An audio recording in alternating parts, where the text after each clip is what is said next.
Components in SOLIDWORKS Electrical can also be placed via the component browser and then symbols added from that selection.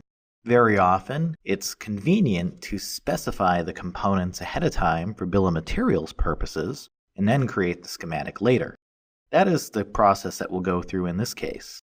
I will right-click a location for a component to be placed. In this case, I need some motors. They're long lead time items that need to be bought ahead of time. So I will call them out now.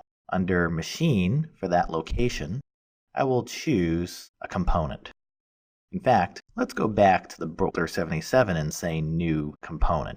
You'll notice that the option is not there. So you do need to make sure you're picking on some location.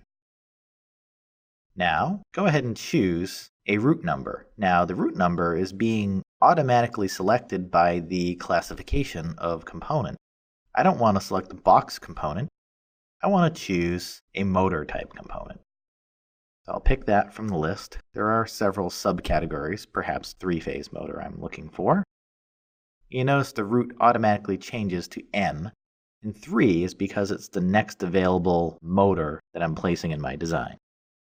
I'll go ahead and do a search for a motor in my database, and I'll pick this three-phase motor and use it. And I'll say OK. So now you'll notice that I have an M3 right here. I also have an M2.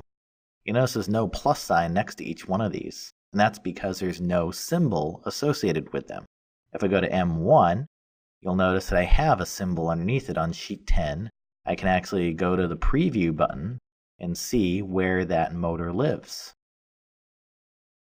So to get the symbol for M2 to show up, I can right-click on the component and choose Insert Symbol, and it will give me the default symbol for that type of motor. Just go ahead and place it, and there's all the information for it. Same thing again for M3. If I were to copy and paste this M3, you will notice that I now have an M4 in my machine subassembly.